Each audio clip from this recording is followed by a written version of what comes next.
साथियों नमस्कार। और पुनः हम हाजिर हैं गाजीपुर ज़िले में। और जिस प्रकार से पूरे हिंदुस्तान में एक सामाजिक संगठन अन्ना हजारे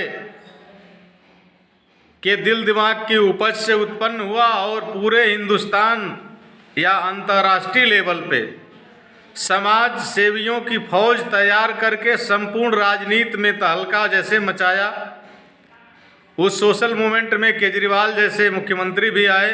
वैसा ही एक संगठन करप्शन फ्री इंडिया जो पूरे उत्तर प्रदेश में धमाल मचाया हुआ था, उसके चीफ भी इस समय किसी राजनीतिक दल में शरीक हुए हैं। हम उनसे उनका परिचय और अन्य बिंदुओं पे बात करेंगे। तो सर, आपका परिचय। सबसे पहले आपके दर्शकों को सादर नमस्कार, आदाब। मैं हूं आफ्ताब अंसारी अपोलो और शारियाबाद क्षेत्र के कस्बा दयालपुर का मैं रहने वाला हूं। वर्तमान में मैं भारतीय सुहेल देव समाज पार्टी का वाराणसी मंडल का उपाध्यक्ष मनोनीत किया गया हूं। इस समय मैं भारतीय सुहेल देव पार्टी के लिए वर्तमान में राजनीतिक रूप से कार्य कर रहा हूं। आप तो सर उस एक सामाजिक संगठन के भी चीफ हैं, उसका क्या नाम है? हमारे सामाजिक संगठन का जो नाम है वो करप्शन फ्री इंडिया है। तो सर, आप सामाजिक संगठन के चीफ होते हुए भी राजनीतिक दल में शरीक हुए हैं, इसके पीछे क्या कारण है? सर, कारण यह है कि सामाजिक संगठन में हम लोग तमाम तरह के जो भी कार्य हैं अब तक करते रहे हैं, लेकिन कहीं ना कहीं कुछ ऐसी चीज़ें आ जाती हैं जिसके लिए जो है सत्ता का सहयोग बहुत जरूरी होता है। बगैर सत्ता के सहयोग से वो कार्य संभव नहीं हो पाता है। वहाँ विधायक और एमपी के जरिए ही वो प्रस्ताव पास हो सकते हैं और भी चीज़ें हैं, जिसके वजह से हम लोगों ने ये विचार किया कि हमको एक कोई ना कोई राजनीतिक दल स्वीकार करना चाहिए।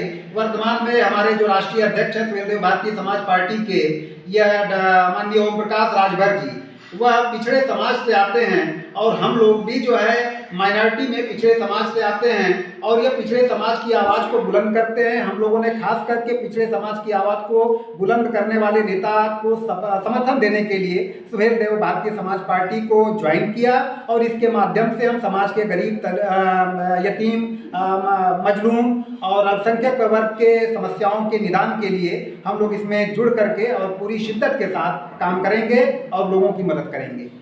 जी, पिछड़ी जातियों के तो कई राष्ट्रीय अध्यक्ष हैं, उनकी कई राजनीतिक पार्टियां हैं, तो आपने उनका चयन न करके सुभाषपा का ही चयन क्यों किया?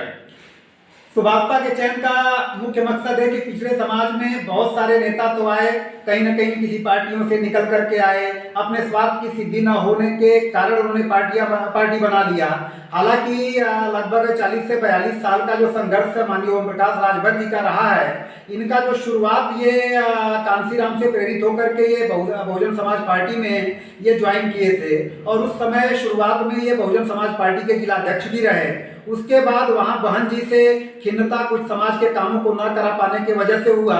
बाद में यह अपना दल सोनेलाल पटेल की पार्टी में गए, वहाँ भी इनको अपने हिसाब से समाज के लिए कुछ काम ये नहीं कर सके, जिसके वजह से ये फिर अपना खुद का दल सुहेल देव भारतीय समाज पार्टी जो है उन्होंने जो है कि अपना गठन किया।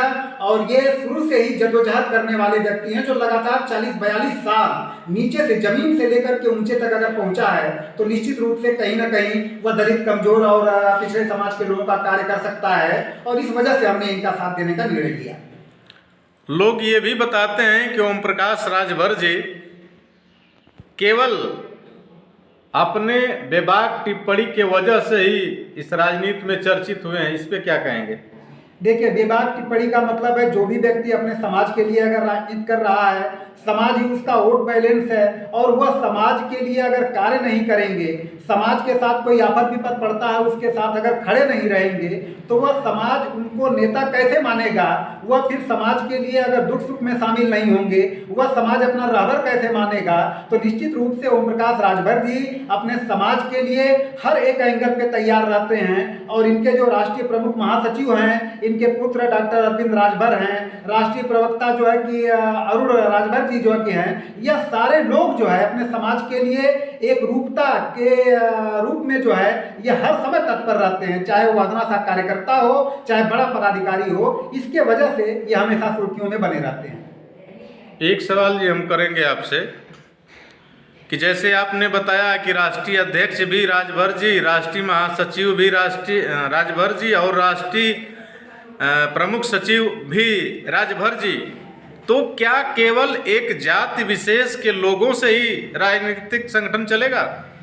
ये सारे राजनीतिक दल को अगर आप उठा करके देखते हैं तो हर जगह बातें यही आ रही कि परिवारवाद कौन नहीं कर रहा है। आज समाजवादी पार्टी में आप चले जाइए, राष्ट्रीय अध्यक्ष आदरणीय अखिलेश यादव जी जो है कि हैं, राष्ट्रीय महासचिव उन्हीं के परिवार के रामगोपाल यादव जी जो है कि हैं, और भी उसी तरीके से आप देखेंगे बहुत सारे उनके परिवार के लोग ही मुख्य संगठन में हैं। तो चुनाव आयोग का ऐसा कोई निर्देश नहीं है कि आप परिवार के लोगों को नहीं रख सकते हैं, परिवार के लोगों को आप रखें, लेकिन उसके बाद जो आपका मिशन है वो मिशन नहीं भटकना चाहिए। केवल अगर परिवारवाद के नाते अगर आप परिवार के भलाई के लिए काम करते हैं, समाज के भलाई से आप दूर हट जाते हैं, तो निश्चित रूप से वहाँ यह जो है एक विभेद का प्रश्न होगा। लेकिन ओम प्रकाश राजभर के साथ ये ऐसा नहीं देखा गया है। यह समाज के हर तबके के लोगों के साथ जो है अगर कहीं अन्याय होता है तो उनके साथ ये खड़े रहते हैं।